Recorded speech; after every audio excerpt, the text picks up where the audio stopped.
आगे के लोगों 1 साल पहले 60 और 62 को बिकत तो हमें बालाजी का मुकुट बनवाना था, तो पिछली साल सोचते रहे अब बनवाएंगे 60,000 है 60,000 है, तो हमने कहा चलो अब बनवा लेते हैं। ऐसे काम में बित गए, पदयात्रा में फंस गए। अब इस साल जब जन्मोत्सव है 12 तारीख को, हमने सोचा अब मुकुट बनवाए। तो जब हमने स्वर्णकार को बुलाया कि बता यार भैया का भाव चल रहा, बोले गुरुजी 91,000 होगा, सीधो डबल। हमने कहा भैया अब तो चांदी से काम चला भी हम, इतने में तो हमारी आंतें बिक जाने, 91,000 को होगा तो सोने में। भैया हम नहीं कह रहे, भागवत में वर्णन आया है, बोले सुनो जाओ परीक्षित जी, बोले जाके सोने पे बैठ जाओ। जितने श्रोता कथा सुन रहे हैं, जितनों सोनो कर घर रखो हुए, ये कथा में आके चढ़ा दियो, ऊपर कलयुग बैठो। हम सब पचा ले भी, बाढ़ में जाओ, तुम टेंशन न लो, हम सब पचा ले भी आओ। ये तो विनोद है, पर कौन से स्वर्ण पर कलयुग बैठा है? अनीति के स्वर्ण पर, चोरी किए हुए स्वर्ण पर। इसलिए तो गांव में कहावत है, सोना मिलना भी बेकार है, गिरना भी बेकार है। हाँ, भाई के द्वारा भाई की संपत्ति के हड़पे हुए सोने पर कलयुग का वास है। ये 5 स्थान कलयुग को दे दिए। बैल जो धर्म रूप में है उसको 7 तामना दी, गौ माता से कहा टेंशन ना लो हमें। लेकिन एक दिन राजा परीक्षित ने एक मुकुट धारण किया, वो युद्ध के समय पर लाया हुआ मुकुट था। स्वर्णमय मुकुट पर कलयुग को बैठने का मौका मिल गया। कलयुग सिर पर बैठ गया परीक्षित जी के, उन्होंने ही स्थान दिया, उन्हीं पे बैठ गया।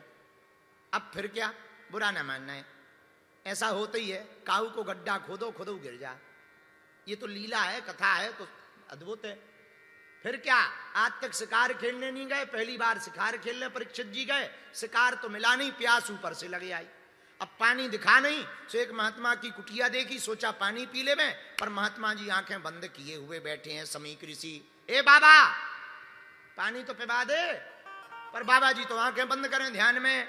परीक्षित जी को लगा कि बाबा का दिमाग खराब है, हम आ गए, सो आंखें बंद करके बैठ गया। पहले खोले था और तो कुछ दिखा नहीं, मरा हुआ सांप पड़ा था, वही गले में डाल दिया। समीक ऋषि तो कुछ नहीं बोले, ध्यान में थे। समीक ऋषि के पुत्र श्रृंगी ऋषि गंडकी नदी में स्नान कर रहे थे। जब पुत्र को पता लगा तो हाथ में जल लेकर के बिना सोचे श्राप दे दिया, जिसने भी हमारे पिता के गले में मरा हुआ सांप डाला हो, हम श्राप देते हैं, आज से ठीक 7वें दिन तक्षक नामक नाग काटेगा और उसकी मृत्यु हो जाएगी।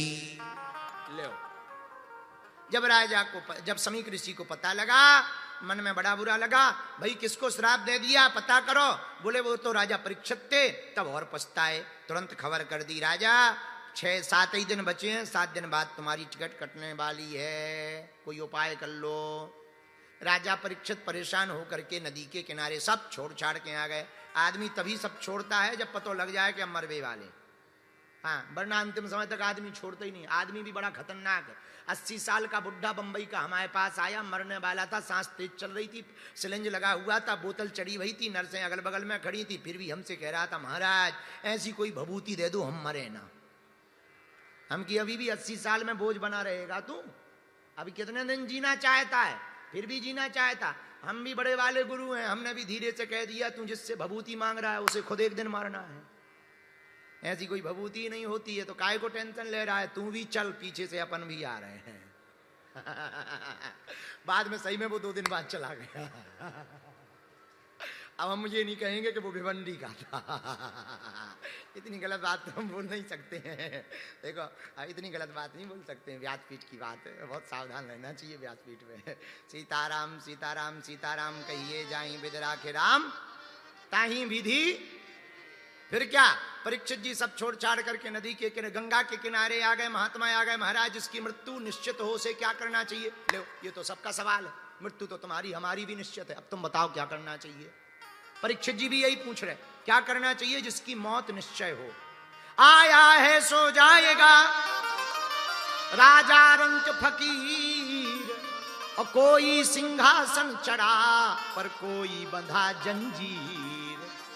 पर सिंहासन कौन चढ़ेगा और जंजीर कौन बंधेगा। सुनो, धर्मी सिंहासन चढ़े और पापी डंडे खात, और दया धर्म करते रहो मानो मेरी बात।